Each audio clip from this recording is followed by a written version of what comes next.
هنتكلم النهاردة عن البليدنج تايم. بس تعالى الأول أفكرك بشوية معلومات هتساعدنا على فهم الحلقة بكل بساطة. احنا قلنا إن عملية الهيموستاسيس آلية توقف النسف بتتم على 4 مراحل. المرحلة الأولى وهي construction of blood vessel، انقباض الوعاء الدموي. بعد كده بيحصل عندي البرايمري هيموستاسيس، بعد كده بيحصل عندي السكندري هيموستاسيس، واخيرا الفايبرينولايسيس. لما بيحصل عندي جرح، اول حاجه بيحصل ايه؟ قالك الكونستراكشن اوف بلاد فيزل، انقباض الوعاء الدموي، وبعد كده بيحصل تفاعل بين الوعاء الدموي وبين البليتلت عشان يتكون عندي البليتلت بلاج.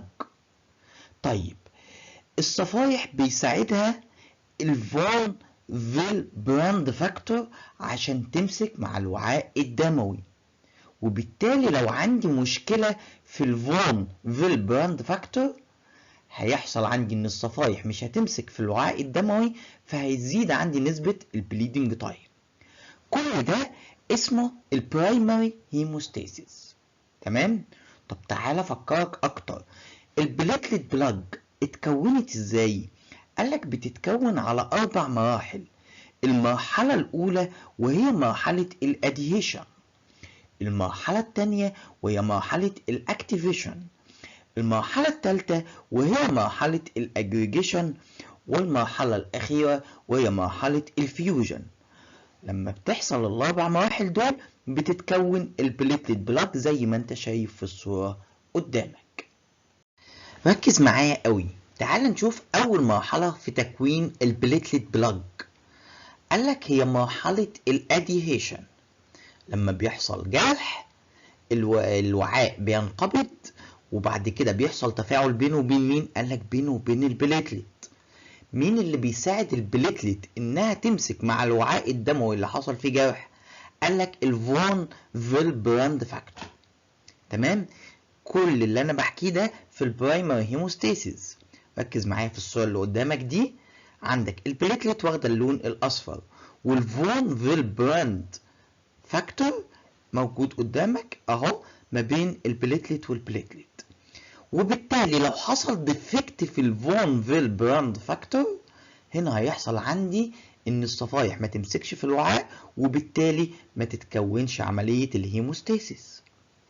يبقى انا هنا عشان تتكون عملية الهيموستاسيس محتاج حاجات مهمة جدا.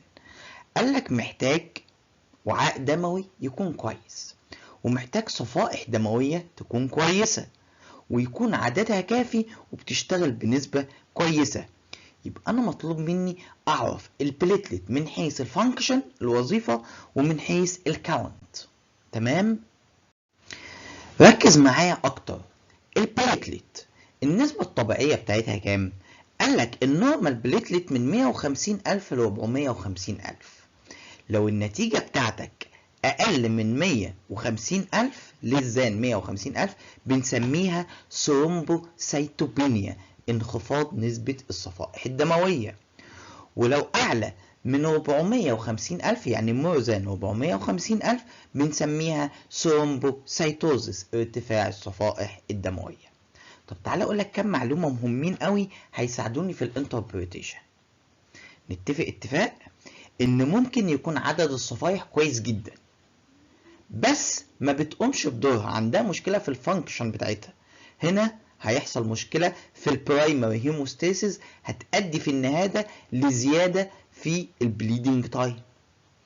قال لك طب تعالى نشوف العكس، عندي الصفائح نسبتها قليلة بس النسبة ما تقلش عن 100,000، بس الصفائح بتاعتي بتشتغل كويس جدا، وبالتالي مش هيحصل عندي مشكلة في البليدنج تايم، ومش هيحصل عندي مشكلة في البرايمري هيموستاسيس. قال لك الحالة الثالثة ان ممكن يكون نسبة الصفائح قليلة وكمان ما بتقومش بوظيفتها كويس، وبالتالي هيحصل عندي مشكلة في البرايمري هيموستاسيس. عشان كده لازم اعمل تحليل بسيط يعرفني كل الحاجات دي. تعمل ايه؟ قال لك تعمل بليدنج تايم، وكمان تعمل بليتلت كاونت، وبناء عليه تعمل انتربريتيشن يعرفك المشكلة بتاعتك فين. تعال نتكلم باستفاضة عن البليدنج تايم. زمن النسف. تعريفه ايه؟ قالك ليه اكتر من تعريف، اختار التعريف اللي انت عاوزه. اول تعريف عندك بكل بساطة هو الزمن من خروج الدم لتكوين الجلطة. طب تعريف تاني قالك هو زمن وقف تجلط الدم بعد حدوث جرح بسيط بمشرط صغير او بسرنجة. طب ناخد تعريف تالت قالك هو الوقت اللازم لتكوين البليتليت بلاك. طب النسبة الطبيعية للبليدنج تايم كام؟ قالك من دقيقة ل9 دقايق in most laboratory. احفظها كده معايا في الحلقة دي، لان الحلقة الجاية هنقول نورمالات تانية بتختلف على حسب طريقة شغل البليدنج تايم. تعال اقول لك شورت نوت مهمة جدا وخلي بالك منها. احنا قلنا النسبة الطبيعية من كام لكام؟ قالك من دقيقة ل9 دقايق. طب لو لقيت النتيجة عندك من 9 ل 15 دقيقة، قالك هنا عندي بليتلت ديسفانكشن، الصفائح ما بتقومش بدورها كويس.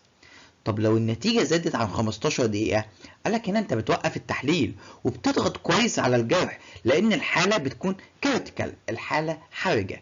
وقالك ايه؟ test must be discontinued and pressure should be applied. تمام كده؟ تعال اقول لك الخلاصة بتاعة الفيديو. احنا بنعمل تحليل البليدنج تايم ليه؟ اختبار النسف ليه؟ قالك ده اجراء روتيني بنعمله قبل العمليات، او مريض بينزف مثلا من الانف عنده فبنعمل له التحليل ده وغيره. جميل؟ يلا نعمل سكيما. اولا لازم تعرف حاجة مهمة، ان زيادة البليدنج تايم اسمها prolonged bleeding time. تمام؟ طيب انا دلوقتي عملت complete blood picture، تحليل صورة دم، لقيت البليتلت كاونت عندي اقل من 100,000. قالك في الحالة دي لازم تعمل بليدنج تايم. ليه؟ قالك لان كل ما قلت نسبة الصفائح كل ما زاد البليدنج تايم عندك. تمام؟ وزيادة البليدنج تايم اسمها prolonged bleeding time. طب ايه سبب البرولونجد بليدنج تايم؟ قالك اكتر من سبب.